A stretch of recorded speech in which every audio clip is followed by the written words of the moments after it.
Yep. All right. Testing. 1, 2, 3.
Okay, here we go. Let's go ahead and call to order the March 7th meeting of the Monroe County Election Board. First item on the agenda is approval of minutes. We have a motion to approve them, or do we even have any minutes? We do. Yeah. And I have read them and made clarifications. I will make a motion to approve the minutes for the February 2024 election board meeting. Second. Okay, we have a motion and a second. Any comments or other fine tuning? No. No. Great, let's go ahead and all those in favor of approval of the minutes, say aye. Aye. Aye. Same sign for no, no, no. So let's move on. You know, the next item on the agenda is the clerk's update, but I was wondering, would my colleagues be comfortable with us moving the agenda a little bit and bringing to the front of the agenda under new business, the annual CFA 4 late filings hearing? We've got a couple of office holders here who I know are going to address that issue. And if everyone's cool with that, maybe we could do that first before we get on with the rest of the meeting. I'm in favor. I'm in favor. Do we need to make a formal motion or are we good? I think that suffices. Okay, great. Thanks. Well, let's go ahead to that. Sorry to put you on the spot there, Kylie, but do you want to lead off this discussion on that? And you said for the CFA 4 late filing or the is Sakasari? Oh, I'm sorry. That's right. There's two. Yes. My apologies for You're the fine. confusion. Let's start with the old business first item with Isak Asari, because I know he's here, and then we'll go on to the CF4As. Sounds good. So with, Sorry. no, of course. So with Sakasari, we actually had a late filing with the pre-election. We had taken care of that at the last meeting. And then with this meeting, we are actually here for the CFA 11 that was not filed with his report. And then can just let him explain on that a little bit further. Great.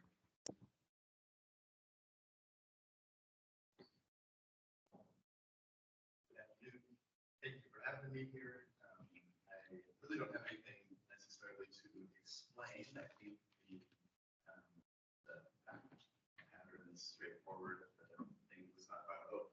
Frankly, I just found this out this moment. While here, I thought we were meeting about the CFA 4. I don't contest any of this. I don't think that there's any leniency that needs to be given to me. I think that filing such reports is crucial and important. I chalk it up as a human error. But that doesn't give anybody a reason not to be fined. So I'm not here to contest the fine, but happy to answer any questions. I take the matter seriously. Do we have any questions for? Do I understand that this is the first time that you've had a large contribution? So the first time that you had the CFA 11 was filed late? I believe so. My understanding is that the large contribution is over $1,000. I received one such contribution from Hamilton.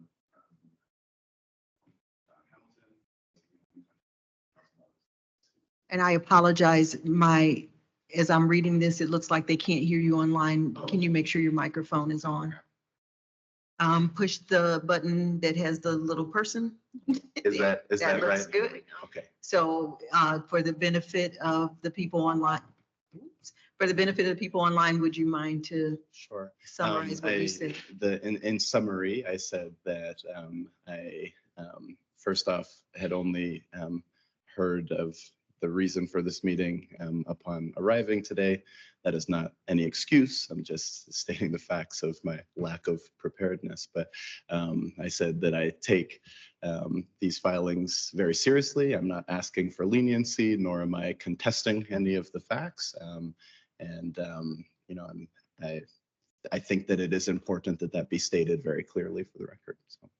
Then my question to you was, is it accurate that this is your first large contribution? That's correct. Meaning the first time you've not filed a Yeah, CFA. it was both the 4. first time I received a large contribution and as a consequence, the first time that I failed to say that I failed to submit the CFA 11 form designating that I had received a large contribution.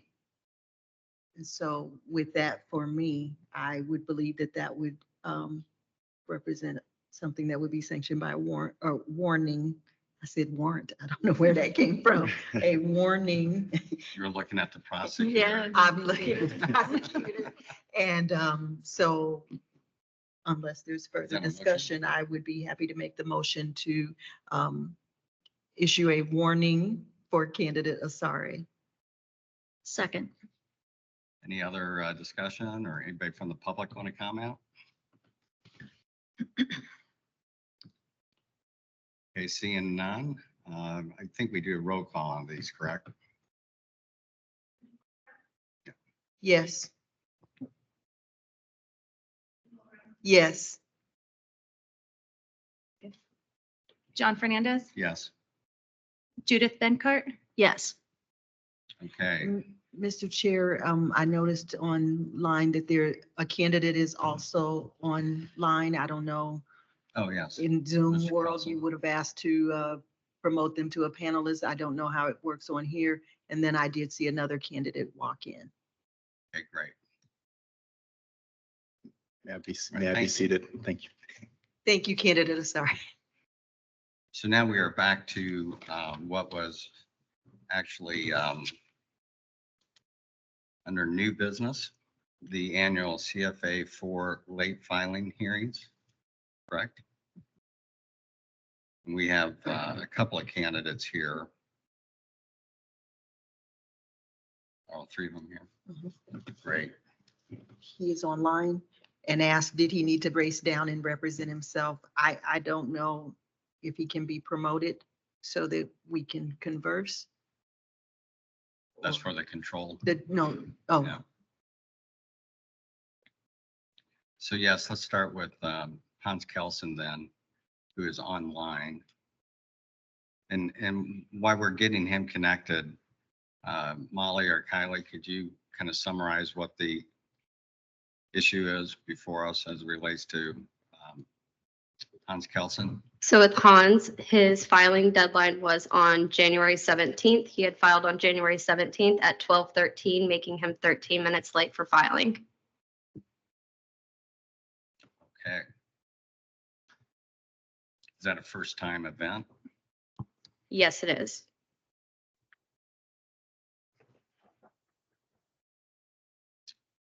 Do we want to hear from Mr. Kelson or folks satisfied with, yes, if you want to address us, please do. All right, can you hear me over there? Unmute, if I believe.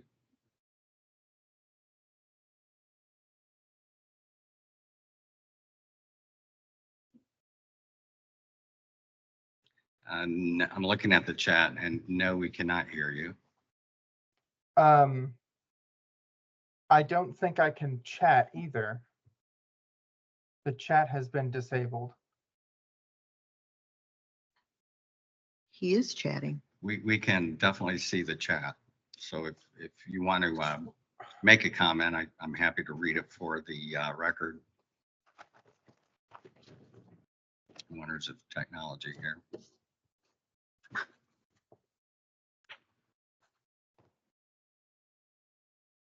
mean,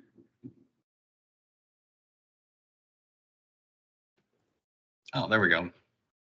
Oh, can you hear me now? You are on. We can see you, but we cannot hear you. Okay. Oh, the viewing audience can hear him. We can't. Oh, okay. Well, let's.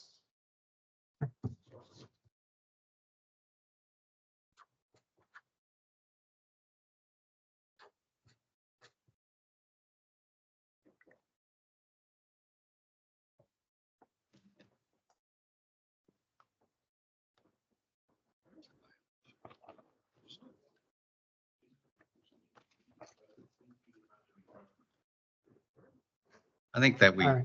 we can't hear you, but let me I don't want to preempt your opportunity to address us, but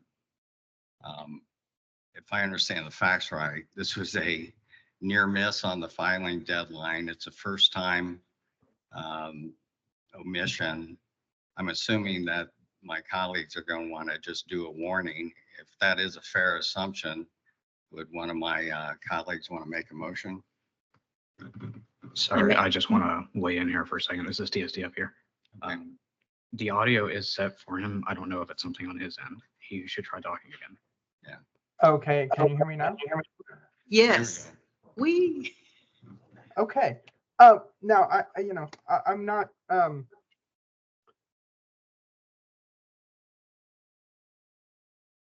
in the spirit of full honesty, I will just say that the facts you have are incorrect, and this is not the first time that I have been late with this filing. Now, if you want to go with the information that you had, that would be fine with me, but I'm honor bound to state that. However, in this case, in this case, there have been a lot of, let's put it this way, it was 13 minutes. I remembered that I had to do it, and I raced through it, and I did it in record time, and my explanation for myself is really that my campaign only exists because I have not, there's some paperwork I have to finish, and I'm not actually a candidate for office, and I had completely forgotten that I had to file this form until I was notified that the online filing service was going away a week before the deadline. And so then it slipped through. So I'm sorry, but also, I'm not actually a candidate. And I think I made a pretty heroic effort to try to get it in on time. I certainly appreciate the other thing I will state is that since I initially ran for office, the rule has, I believe, changed, and campaigns of my size don't even need to form committees anymore. So the fine, I think, at this point would be more than the entire budget of my campaign ever was. So I humbly request not to have to pay it. Thank you. Again, I appreciate the candor in terms of the prior filing. Okay, so what's the pleasure of the board here? I make a motion to issue a warning for Mr. Kelson's failure to file his CFA 4 on time. I will second that motion. All right, we have a motion and a second. Is there any public comment on this? All right, seeing none, let's call the vote. Nicole Brown, Yes. John Fernandez, Yes. Judith Benkart, Yes. All right, so I appreciate that. Thank you. yeah, thanks for joining. Sorry for the technical difficulties there. That's okay. I've sat in that chair. I know. Thank you. Great. Okay, so I think the next one we want to take up is looking at who's online here. No one else is online, right? No. Okay, so let's go with let's see, is it William Ellis? Can you kind of summarize the status of that particular filing?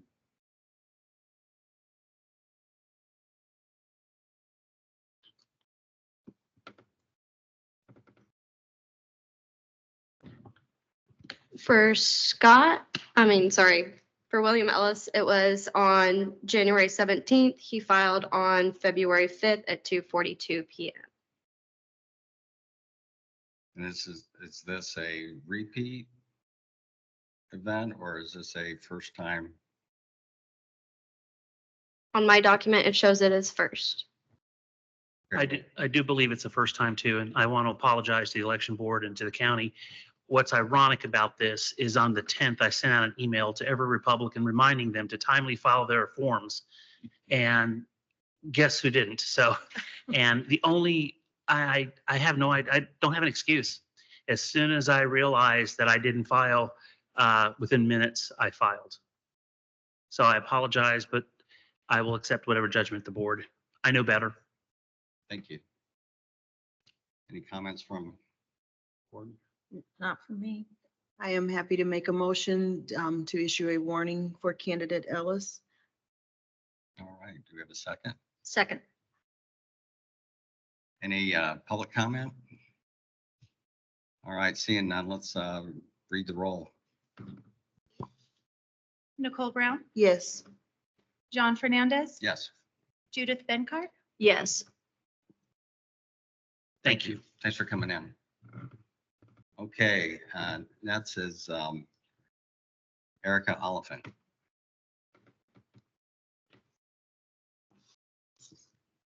For Erica, she due date was January 17th and it was filed on the 19th at 10:10 a.m. Yes, so we filed 2 days late our campaign finance report. This was an annual report in an off year, and it's really just due to a misreading and miscalendaring of the date that it was due. This was my first offense. I'm happy to report. Really, I apologize for taking up your time. I just want to express my thanks to the board and Clerk Brown for your attention to detail and hard work on elections here. So thank you for that. Obviously I have a great deal of respect for the law and making sure that these processes are done correctly. So thank you for your service, and I will accept whatever decision the board sees fit to make. Great, thanks. Any comments from board members?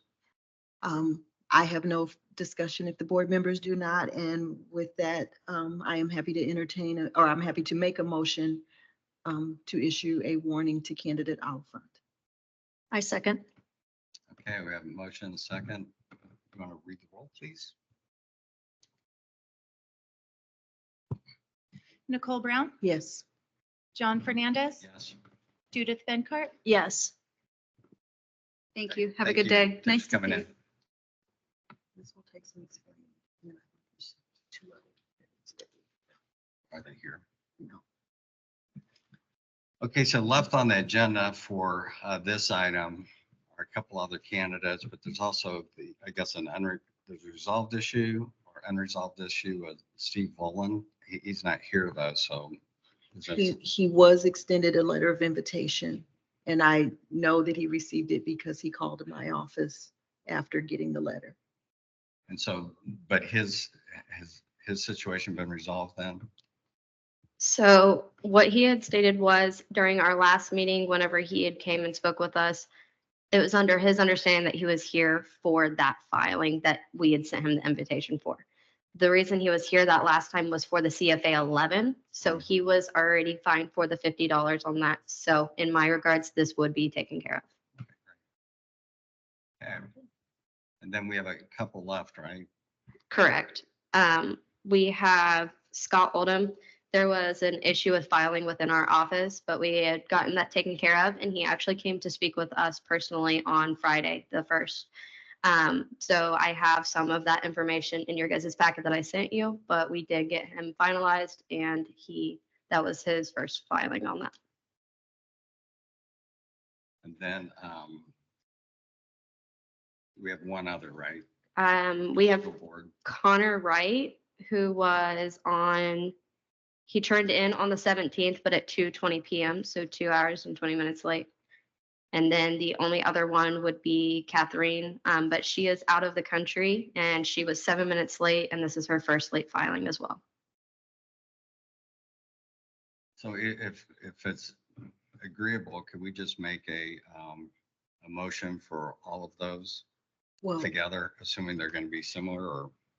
assuming they're going to be similar, may I ask for clarification? So I know that there was correspondence sent for Mr. Volan's filing, but then we did not receive the form. Have we got the form? When I look back in the email that he had sent me had the where it shows that he had sent it, but is unable for us to receive that document.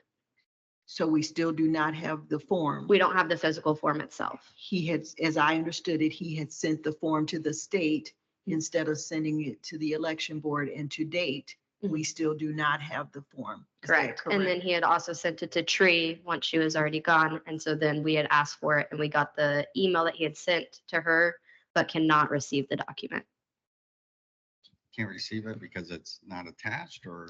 because it was forwarded instead of the document actually being attached to it to send to us. Does he know that we haven't received the physical copy? My office was informed to reach out to him. As far as I know, he was reached and I had spoke with him on the phone. But we have not received it yet. How long ago was that? The last meeting was when he had sent the original document. Okay. And so it's been about a month? Correct. And I personally delivered myself, my chief deputy, and one other person, or was it just the two of us? I had delivered a few as well. We delivered the letters personally to make, because they had the wrong date on them when they went out originally. So then we divided them up and personally delivered. And so I personally delivered Mr. Boland's. And my understanding, he was very angry when he called my office back because he believes we received the form and we have not actually received the form.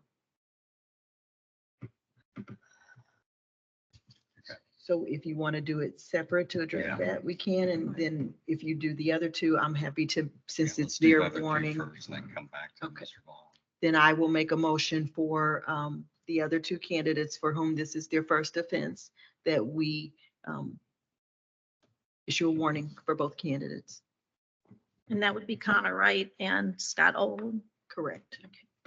And And Catherine, Catherine, That one, Catherine, so there's three. yes, so 3 warnings, sir. That'll be for Connor Wright, Catherine, and Scott Oldham. Correct. yes. Do we have a second? Second, Any comments? Public? No? Let's go ahead and read the roll on that one then. Nicole Brown, Yes. John Fernandez. Yes. Judith Benchart, yes. So what are my colleagues, I guess, preference on dealing with the outstanding filing from Mr. Boland? We absolutely have to have the form in his candidate packet. And so it feels a little disingenuous that he would be angry with us for a form we were not able to receive. It would be a matter of bringing the form in person once he acknowledged it. If he faces a fine, I'd be willing to compromise on that. I mean, he certainly made efforts. He just sent it to the wrong place and then didn't get it to us once he realized that we weren't able to open the message. So I'd be willing to compromise, but we absolutely have to have that form for his records. So would it make sense to just keep this on the agenda for the next meeting? And in the meantime, let's either get the form or deal with Well- the fine at that time? In a completely separate thing, as a member of a committee, we would normally be in a position to ask him in person to bring that we need that form, but my understanding is that he's not able to attend the meeting until May 1st. Correct. So I'm happy to drive back out to his house, lift me up in prayer, to ask him for the form. So I'm happy to do that. But Yeah. He can't drive that in. He can't put it in the mail. He can't. So I had sent the letter originally and the one that had the incorrect date on it actually just got delivered back to our office because he never went and picked it up from the post office as it was a certified mail and had to sign for it. but I drove the right date and the right time for today to his house. Did we do those Monday? Yes. And the front door was open. I rang the bell twice. Perhaps he was doing landscaping in the backyard, but there happened to be some, I'm gonna assume Amazon purchases, and so they were heavy. So I put the letter in between 2 boxes, but the voter registration address was sticking out, and I know that he got it because he called my office and yelled at my staff. And that's a CFA 11 that we're waiting for, Is it the CFA 11, Ms. or Kyle? is it? before? Yes, it's the CFA 11 because he had got the fine for the The CFA 4. And then the CFA 11 was dismissed because it was his first time filing one. And so we had decided that we were just going to dismiss it, but we still have yet to receive the form itself. If we don't get the form, can we, I'm just throwing this out as an idea. If we don't get the form by the next meeting, then it's a $50 fine. I'll second that. Okay, we have a motion and a second. You read the roll? Before you do the roll though, how are we going to, because he doesn't pick up the phone, correct? He didn't answer the door. How are we going to let him know, get the form to us, or there will be a $50 fine? He doesn't pick up his mail. Well, he does say in his, well, no, that's a different, isn't it? He didn't say anything. in his. I will volunteer to go back out on my way home. But if I'm not gonna go to Okay, take, extreme what, efforts if he doesn't answer the door. make sure it's clear on the envelope, what it is. Tape it to the door, take a picture. Tape it. Okay, I Okay. can do that. All right. I can. Do that. I was going to say, whenever he had came for the first time at the last meeting for him to explain why he was late, he did say that he didn't receive it. And this time we had sent it, it got there, but he never went to pick it up to sign saying that he received it. And may I note, the board recommended that we send things certified, which it comes out of my postage line. And so for them to then not have him receive it, to go and pick it up, kind of feels like a little slap in the face, kind of. Well, he knew that it was coming, so He knew it I'm was with you on that. Okay, great. Okay, so let's get back to the regular agenda then. You had the vote. We didn't. Oh, we didn't vote on that? Okay, please read the roll. Nicole Brown, Yes. John Fernandez, Yes. Judith Venkart, Yes. Okay, that motion carries. Now, back to regular order here. So the next item on the agenda is a clerk's update. Yes. Legislative session has largely wrapped up. I wanted to just talk about a couple of things that came up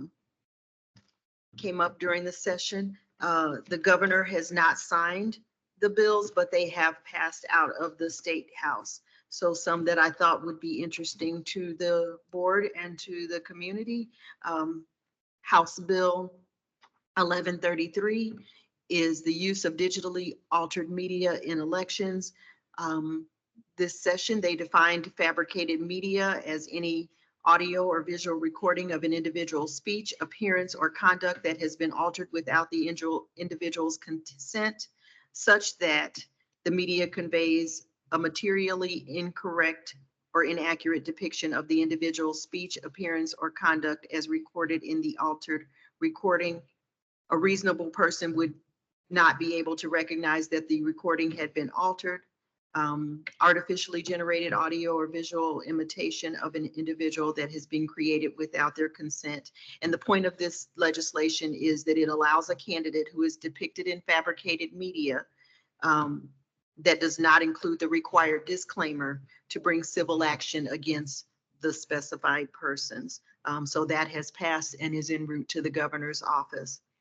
House Bill 1264 was carried by the chairman of the House Elections Committee for the Secretary of State. That one specifies proof of residency requirements that apply to certain individuals who register to vote in person at a registration agency. And that is in reference to first-time voters proving that they live where they say they live. The Secretary of State has also gotten the authority to begin using information from third-party vendors to verify a voter's address. Specifically, what was discussed this session was use of credit bureau reports. So your Equifax, TransUnion, things like that. So you can use they can use your credit report to confirm your address. House Bill 1265 is traditionally known as the Indiana Election Divisions Bill.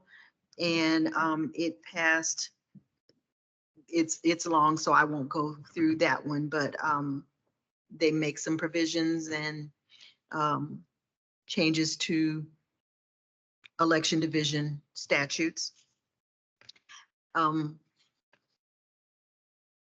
Senate Bill 150 is also an artificial and cybersecurity bill. It is a statewide policy regarding artificial intelligence.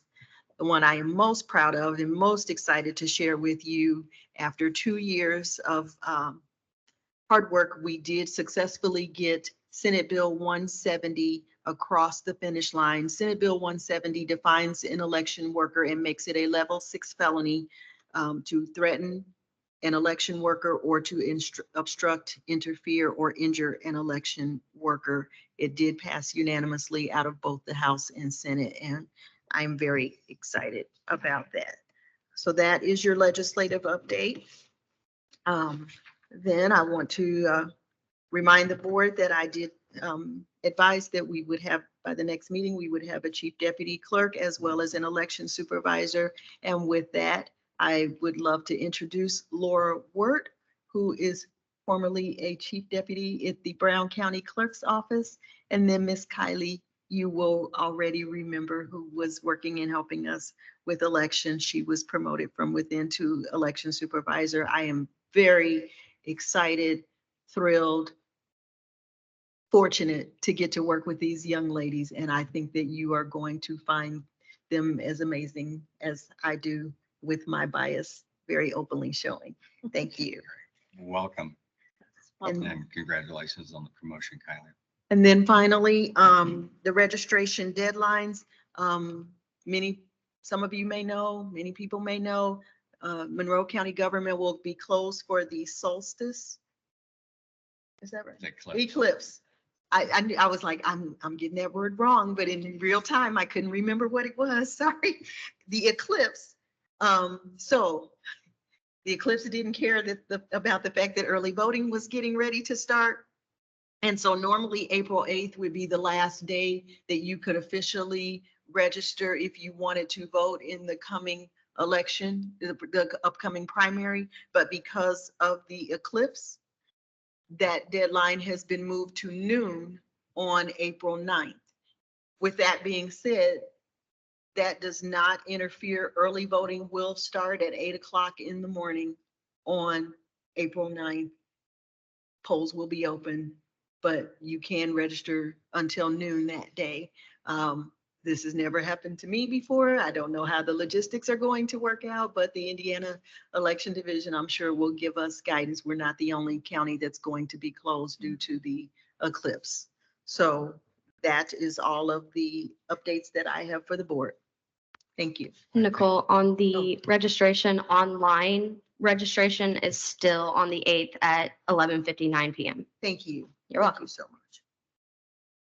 So online until the regular deadline, but then you have an opportunity to do in-person registration on the 9th, assuming all the crowds are gone and you can make it in. Yes. Should be interesting. Okay, let's move on then. We have an update from Election Central. All right, so for early voting, the start date is going to be on April 9th, and early voting will be from 8 a.m. to 6 p.m. Then I also wanted to touch base on Election Day poll workers. If you would like to work on Election Day, we have information with our recruiters' names, phone numbers, and emails on our website, and you can contact them to get set up to work on Election Day. And then lastly, public sample ballot review and the LAB testing will both be coming up within this month. We don't have a complete set date yet, but we will be sending out those public notices before too long. Okay, great. Thank you, Kylie. Any public comment on any of those items? I don't see anybody online. Okay, let's move on to the next item 4, which is the Vote Center Study Committee update. And with us is the chair of that committee, Ami Kandi. You gave me a promotion. I'm not the chair, but I'm the humble representative for that committee to report to you all. So good afternoon, everyone. I stand corrected. And thank you to election board member Bankart and also Clerk Brown. And thank you, Kylie. Several people in the room here have been a part of the committee meetings. And so if anyone would like to add to my brief updates, please do, because we have a wealth of information in this room. Our committee has outlined several different types of data that we're interested in reviewing to have a data-driven approach to this analysis. And we're still working on getting access to that data and having it shared with us in a way that we can visualize and really gain from in our discussion. And I think that we're starting to make some progress there. Thank you to the county for providing our committee with some data as of a couple days ago that I think will help us understand more about the outcomes from some of the other counties that have gone to a vote center model. That's some of what our committee has been waiting on. And we also have started setting out and discussing potential benefits that we see as well as concerns about going to a vote center model. A couple of our independent and nonpartisan identified committee members started speaking to those in our most recent meeting, and we will be doing more of a deep dive on that in the meetings to come. And let me pause there and hear if there are any questions for our committee that I can try to answer. Any questions, comments? No, well, I don't know if it fits into this at the moment, but Molly, it's my understanding that you have some of the documents from some of these counties and you have offered them to the committee. I supplied the vote center committee with 10 vote center plans from various counties throughout the state. I did not pick 10, it was just 10 that I could find. So it's not any particular county. And then I also supplied them with a website where there are short videos from clerks, from 3 clerks. One is Tippecanoe County, one is Cass, and I cannot remember the third. But in those short snippet videos, the clerks are asked a specific question, such as what was the benefit, what was the most difficult thing in transitioning to a vote center. And each of the 3 clerks provide us, like, it's a 30-second video for each question, which I thought might be helpful for the committee to have. And so they all have that now.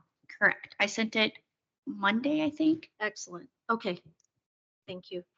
Yeah, thank you for sending that. And my understanding, and Kylie or others, please correct me if you like, but my understanding is that we're also waiting to get data about voting patterns here. So by precinct, some idea of eligibility and turnout for the different geographic Correct. locations. And I should have that by the end of the day Oh, that's today great. or by tomorrow. Thank you so much. You're welcome. I'm sure that's a lot to pull together. Thank you. And we also have the person who was our chair of our committee has appointed a proxy. So that's the other update that we owed you. Who is that? Ilana Stonebreaker was our chair, has appointed a proxy, Emily Alford. Any other comments or questions? Well, speaking of proxies, and we were talking about this person in a different capacity earlier, my understanding is that Steve Boland will not be able to participate on the Vote Center Committee until May 1st. That is correct. He sent an email stating that he will be teaching classes Mondays and Wednesday nights and will not be able to attend until May 1st. And did I also understand that he is refusing to appoint a proxy? My understanding is he didn't believe he needed to appoint a proxy, a proxy. Can the election board help our committee understand what you see as the rules on that? My thoughts on this, and I'm just throwing my thoughts out there, only speaking for Nicole Brown. If any one of us was not able to, we would, I mean, barring an unforeseen emergency, 2 of us could be together, that would make a quorum, but we would have to appoint a proxy. And so I did, when I was made aware of that, it bothered me that he did not see the need. And even in another capacity, if he weren't going to be there, would he not have to have a proxy for the city? Or is it just a quorum? I can't address that. I mean, yeah, anything I say would be speculation.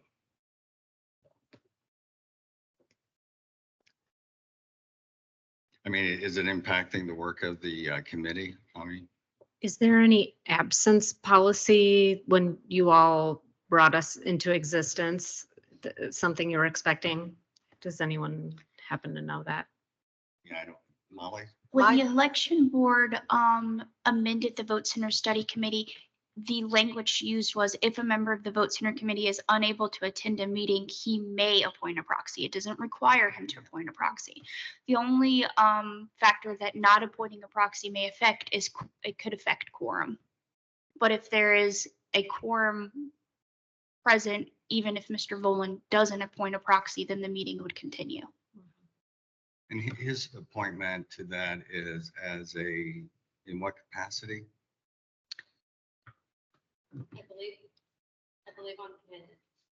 I believe it was a Democratic Party appointment. So you wouldn't know until he didn't show up. Right. That you didn't have a quorum. And then everybody has shown up and given their time and then, sorry about your luck, no meeting tonight? And to make a quorum for us, it is 6. Okay. Why don't we take that issue offline and have a conversation with the Democratic Party chair and see how he wants to proceed. If that's who Mr. Boland's representing. Yep, that works. Anything else for us? No, any questions for us? No, I appreciate what you're Thank doing. you. Yeah. Thank you. Thank you all. Thank you for coming. Thanks. Okay, the next item on the agenda is old business. We took care of item 1. The second item is the approval, potential approval of the 2024 poll site locations. It's an attachment with all of the polling locations. We do have a total of 29. It will look on your guys' table that we have 30, but we did have to skip number 19 to work with Hart as they have a list that they go by. So on that, it has all of our locations with their addresses and which precincts will be with them.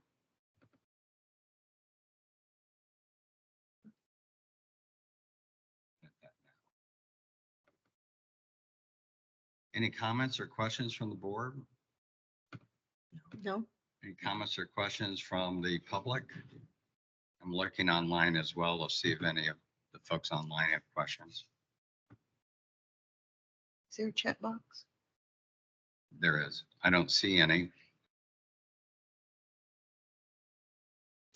Okay, so I believe we need to approve this. We have a motion to approve the 2024 poll site locations. As I understand it, we make an approval and then it's going to go to the county commissioners to take the final action. Correct. Correct. Okay.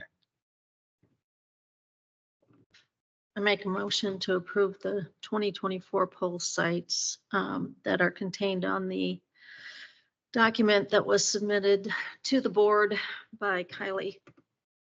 I will second the motion. Okay, we have a motion and a second. Unless there's any public comment, we can call the roll. Nicole Brown, Yes. John Fernandez, Yes. Judith Benkart, Yes. Okay, the primary poll, I guess the 2024 poll site locations are approved and then it will be forwarded to the Board of Commissioners. Let's move on to new business. The next item on the agenda is the 2024 primary poll workers nominations, review and appointment. It's my understanding that the way this works is that we receive the recommendations from the two party chairs, and we have received those. Is there anything else that Kylie, you or anyone like to address as it relates to those? In speaking with the election supervisor, I think the list that we received does not designate nominations for absentee ballot counters or couriers, but we wouldn't need those until election day, but we're still supposed to receive the nominations along with the other absentee board members. And the same applies for travel board.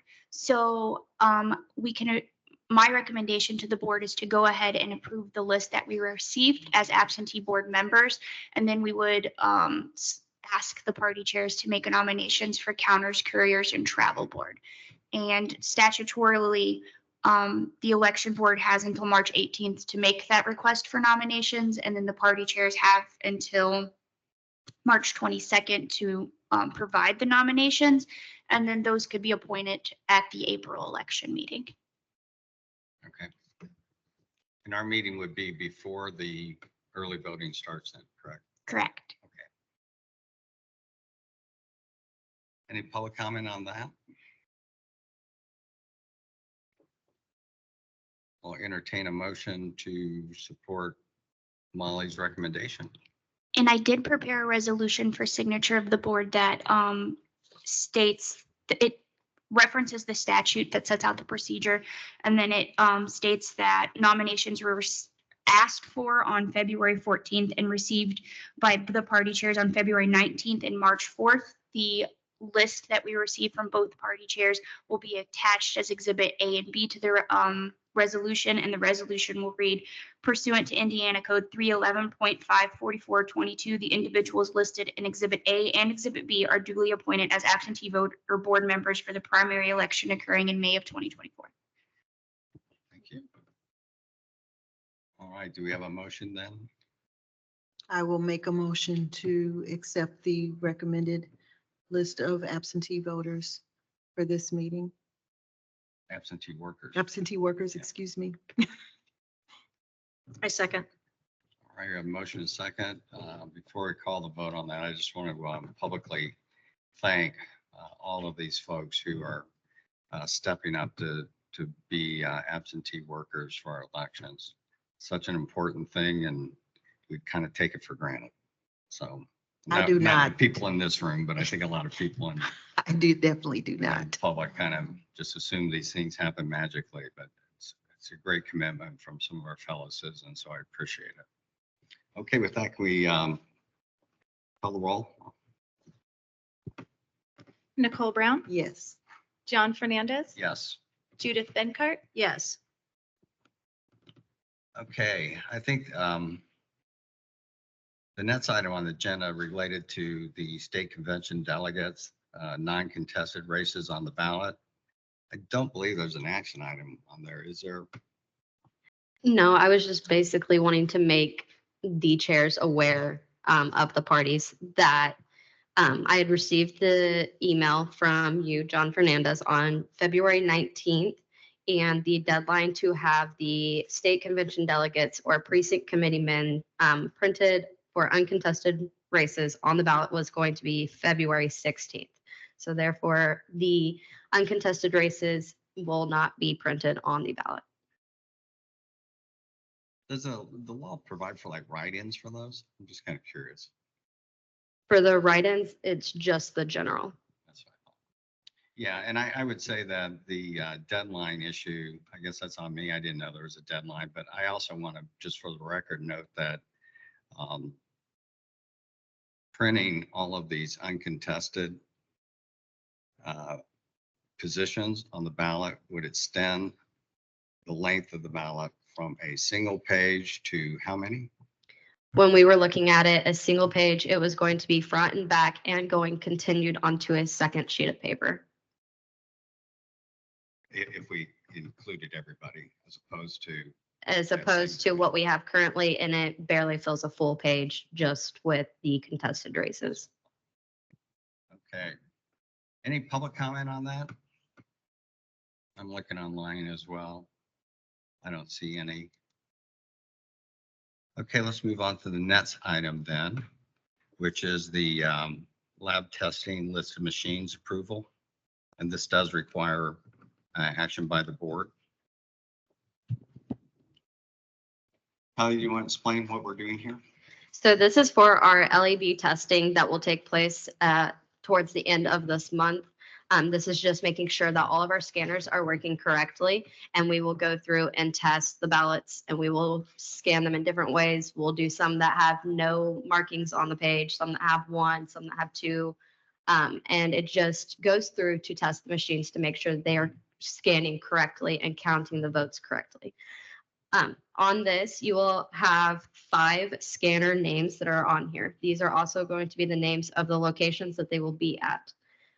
On this, you will need to select the first 3, which was going to be Summit Elementary, Bloomington High School North, and Highland Park Elementary.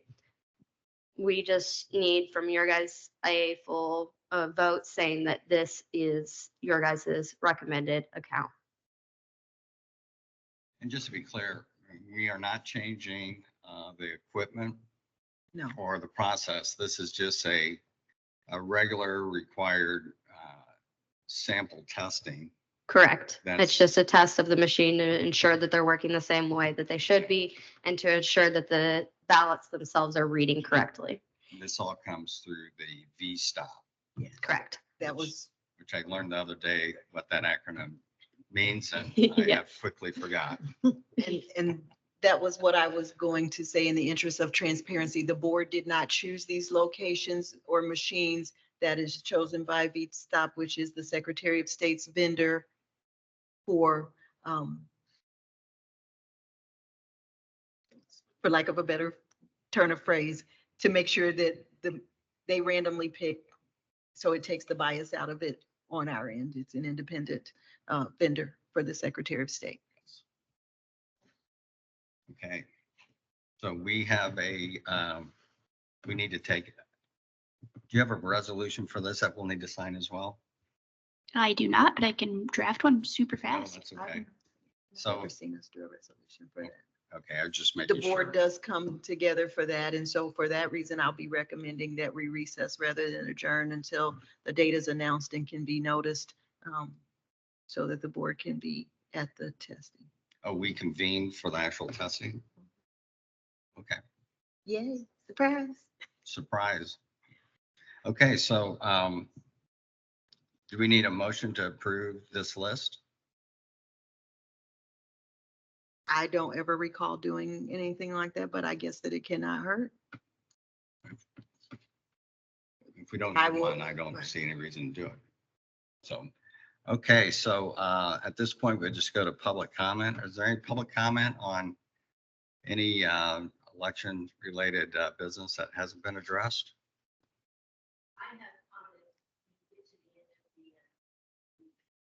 That's where we are. So please come on up and identify yourself and. I do think Oh, there's we do one have- more I'm item. Sorry, my apologies. I'm looking at, yeah, I'm looking at my old agenda. So this is our draft agenda. So we do have one more item on the agenda, and it relates to the salary ordinance. So Molly, are you presenting this? Yes. So the county council is considering making an amendment to the salary ordinance to clarify and eliminate confusion regarding payment of absentee board members. This is because the salary ordinance has a per diem of 140 days and then says per election day.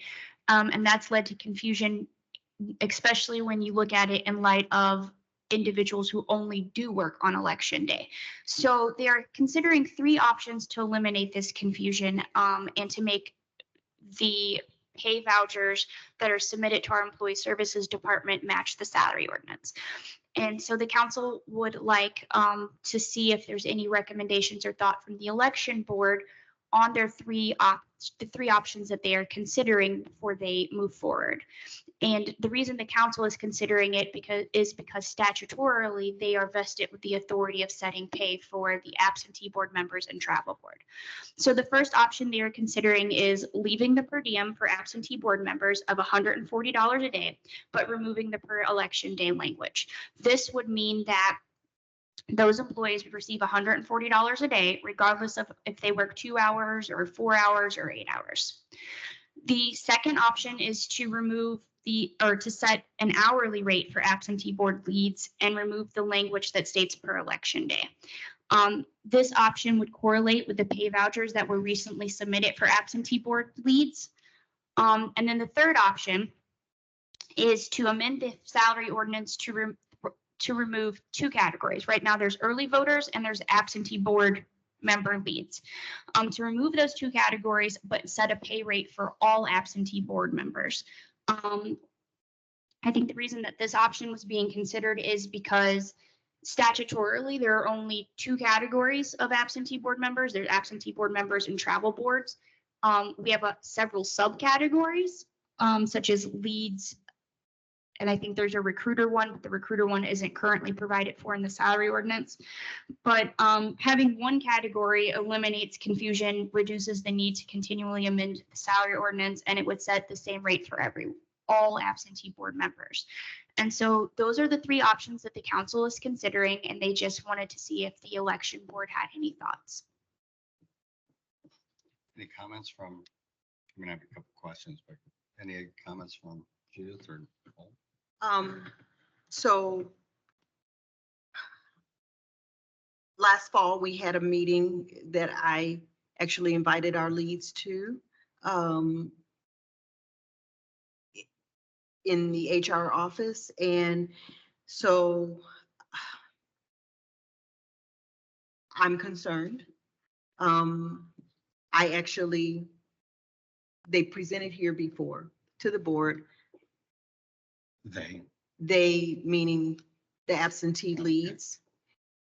I think that people don't necessarily understand exactly all that is expected of, required of our absentee leads and our absentee workers. And actually, I was hopeful to increase their pay. We are looking at clerks all across the state having an issue even recruiting and retaining quality workers, and pay is part of it. I have been told, if you decrease our pay, good luck finding workers going forward. More and more poll workers are concerned for their safety. And so what the council is proposing pre-pandemic, pre-insurrection would certainly have been reasonably competitive, not necessarily reflective.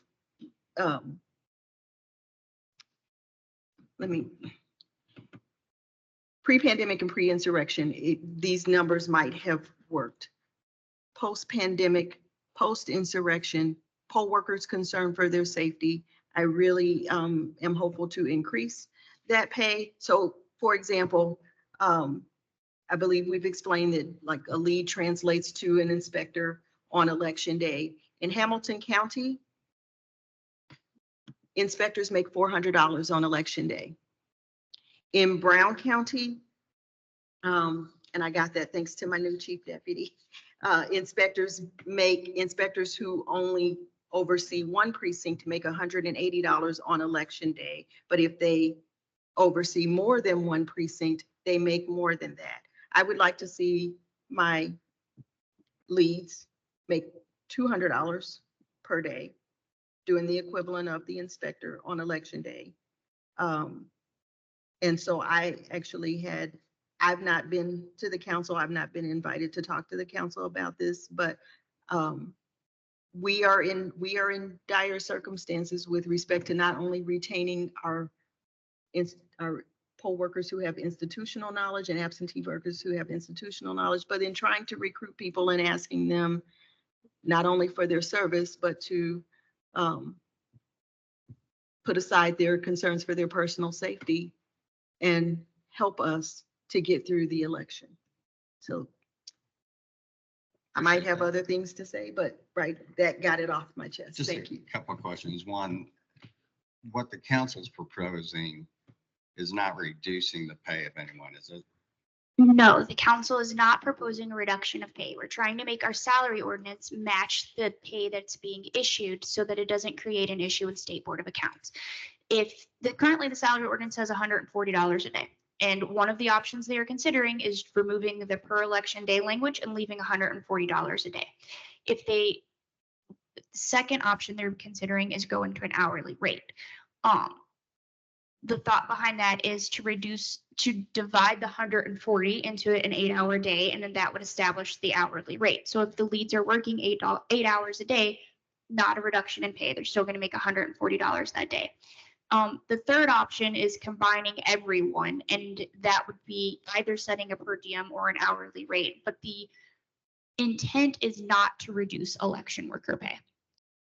I'm sorry, excuse me a minute. I do have one other question. So you said the state statute has 2 categories, but does it preclude localities from having subcategories? It does not, or it doesn't say that it doesn't. So I assume that since that language is absent, it would not. Nicole, Judith, did you have any questions or? No. Okay, Nicole. So this would not be the first, last, or only time that statute has not kept up with the reality of what it takes to put on an election. So early and absentee, for the benefit of the viewing public. Early and absentee are interchangeable. And all 92 counties have absentee workers. It's not just election day. If that didn't make it into the state constitution, I'm really sorry, but there is a difference between working on early and absentee voting and working on election day voting. I would like for it to be more aligned, taking into consideration the pay, taking into consideration the fact that, again, post-pandemic, it is more, people are using this money to live. That's not my preference, but I know that it happens because they start calling us the day after the election looking for their money. I have always felt that if you need that money to eat on, this is not the job for you. You should probably be looking for something that provides more stability.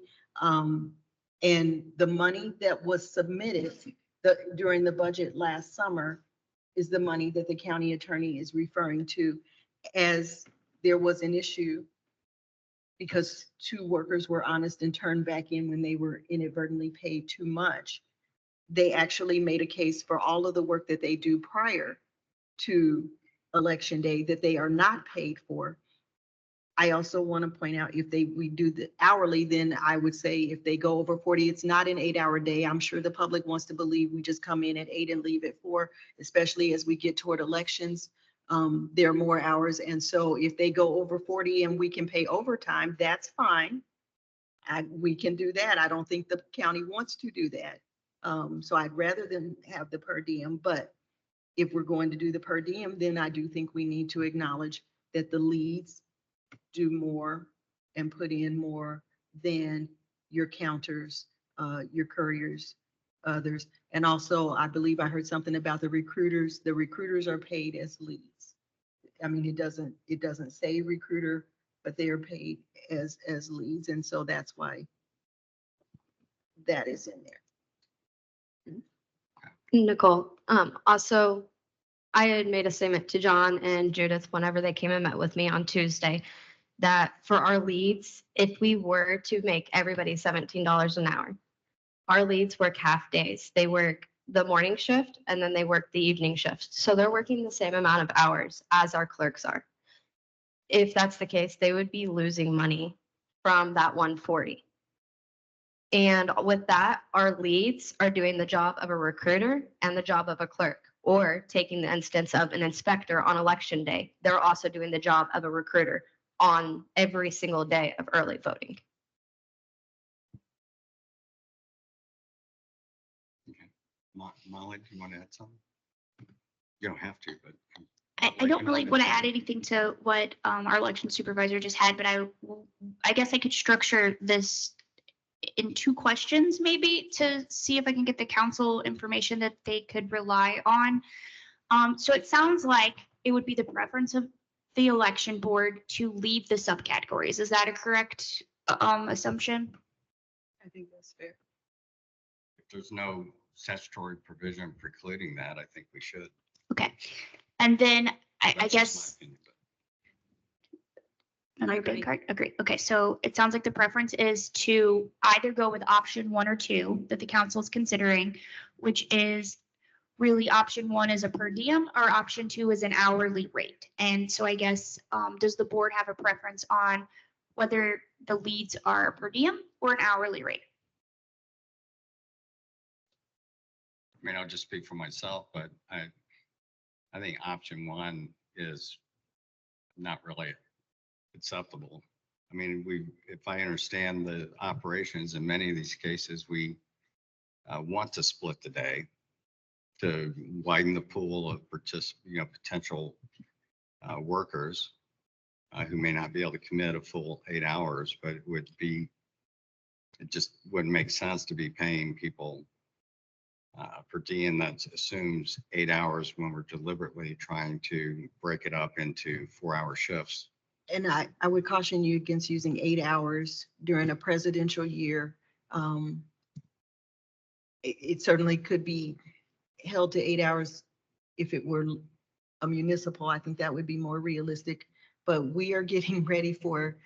No, I understand, Nicole. I'm just saying that's what's in front of us. And the presumption is that it is a set amount for a day's work, regardless if it's 2 hours or 12 hours, right? So the 8 hour is probably not the important thing. It's just that it's saying that you're going to get paid a set amount regardless of the number of hours that you pay or you work that day. Because you're not locked into 8 hours. If they Right. work 10, they're still going to get the hourly rate beyond the 8 hours. So it'd be more than 140. And then 10 times 5 days, 6 when we have our Saturday voting is going to put them over 40. And so then they would overtime. Then I would say that's up to the I think the per diem council to was in decide. place. Well, they may decide that. We're only making a recommendation. They may not agree with us. But Yeah, I mean, I I'm not agree an that- expert on the county's ordinance, but I suspect that there's a category of workers that are eligible for overtime and a lot of them that aren't. And I would suspect that this kind of quote unquote part-time position is probably not. So, I mean. that's With a it being different issue. seasonal, I don't see Yeah, it seasonal is having probably the better. overtime. And for our leads right now and with previous elections, they work at max 7 hours within that day. They normally only work the 6 with their clerks. So because they have to split it straight in the middle so that they can get transferred over to the next group of clerks that come in. And then the second set of leads come in to take over for them. So I think for what Molly was seeking in terms of input, the preference is not to limit it to a single amount regardless of hours, but rather focus on an hourly rate. Is that a fair statement? I agree. Yes. We're not recommending a specific amount. We're just saying that option one, where it's just a flat amount regardless of hours, is not something we would support. Correct. Laura, did you want to say something? I just wanted to throw in, for the record, that I hope the council, who is in charge of the purse strings, obviously, will keep in mind that the leads are more of a managerial position because they have to help people, they have to help things, they have to think on the fly. It's not a repetitive, everyday thing. So I'm just putting that on record as the leads are going to be doing a lot more. So they really should get a higher rate. Just throwing that So I out there. guess if I could try to summarize what I'm hearing, is one is that we prefer an hourly rate as opposed to a single set amount. We want to maintain the subcategories of the roles and have a pay scale that reflects the differentiated roles and responsibilities that are tied to each of those positions. And generally, yeah, I think that's what we're saying. And that, to the extent that the county council can do it, that they should seriously look at, the relative levels of compensation that's being provided from other communities and see if we can't do better. And I did want to just make a statement.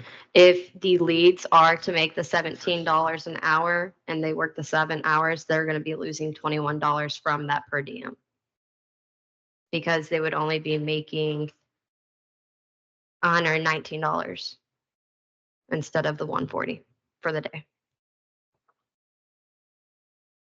In my clerk budget, there's a range for part-time. Mhm. And so, well, yeah, a range for part, I don't know if we could consider a range. 17 seems incredibly low, particularly when it comes to leads. I agree. So do we know when this is going to be on the county council agenda? I could check. I think perhaps the next meeting, but I'm not 100% sure. So once I confirm the date, I will email the election board members to let them know what council member or what council meeting it will appear on. Okay, any other comments related to that agenda item?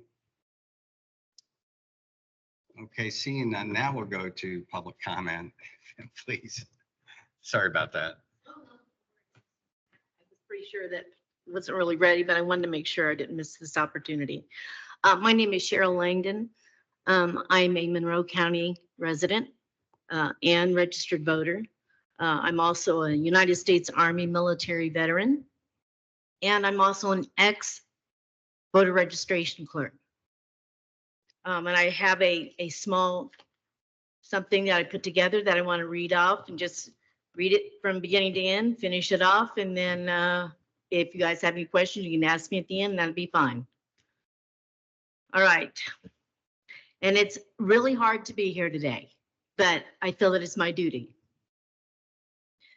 The energy in Monroe County government has reached a high pitch of screaming corruption, deafening the hearing of every voter and taxpayer in the county. The swan song of our republic's ability to protect voices in our communities are now lacking the assurance of no mob rule or corrupt tyranny. It has reached its summit of corruption at its peak at Election Central, with its lack of security and integrity during our elections.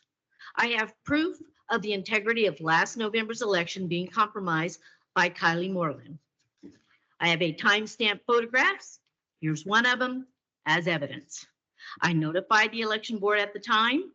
I asked for an investigation concerning Kylie Moreland's inexperience, faux pas, and mistake, I'm assuming, but she did it several times, and this was just one particular day.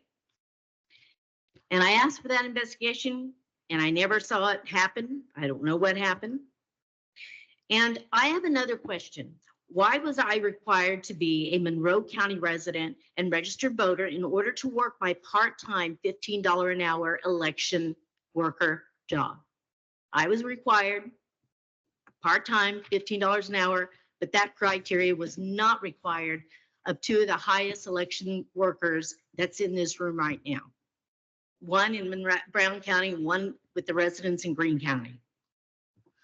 I had to take the oath. I had to check the box of the criteria that I'm here in Monroe County registered.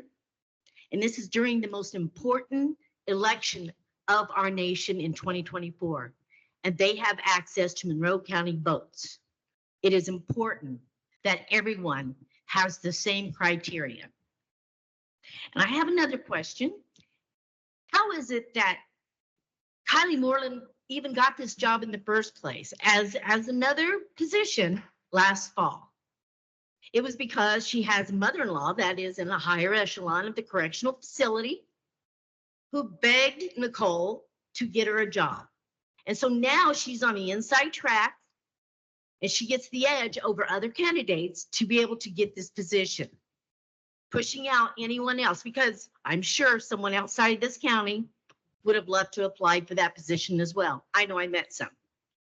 Now that I'm asking a couple of questions, why didn't we get some of that $2 million fund that the state secretary Morales offered? Why didn't we get that? I know the answer. Do you? Your time is running out here. I'm Can you almost wrap it done. up? I'm Okay. almost done. And why am I not sitting over there taking the minutes at this meeting now? I know the answer. Do you? And how can you fiscally justify your spending on the television advertisement last year during early election when your new supervisor Herndon and his assistant Kylie Moreland were both informed of the misuse of those funds? I know the answer. Do you?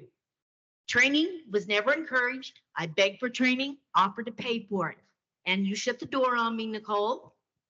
And you're the person who hired me. So I'm asking that there be an investigation about all the events that's happened up until now. I think we need to take a hard look at this, and taxpayers do have the right to know how their money is being spent. Thank you. Okay, thank you. Do you mind giving us a copy of your remarks for? Absolutely, I have it for you. Okay, great. Thank you. Any other public comment? Seeing none, I will entertain a motion to adjourn. I will make a motion to recess so that if thank we you. get the date for the LAT testing, then the board can come back together. We'll have to notice it publicly, and then the board can come back together at that time. Second. Second. Typically, when you recess, you state the date that you're going to reconvene, and it doesn't sound like we know the date that we're going to reconvene yet. So can we just adjourn and then call a special meeting? I think you would adjourn and then do a special, and then do notice the testing. Great. Okay. So do we have a motion to adjourn? I will make a motion to adjourn. Second. Okay, all in favor, say aye. Aye. Opposed? Okay, we are adjourned. Thank you.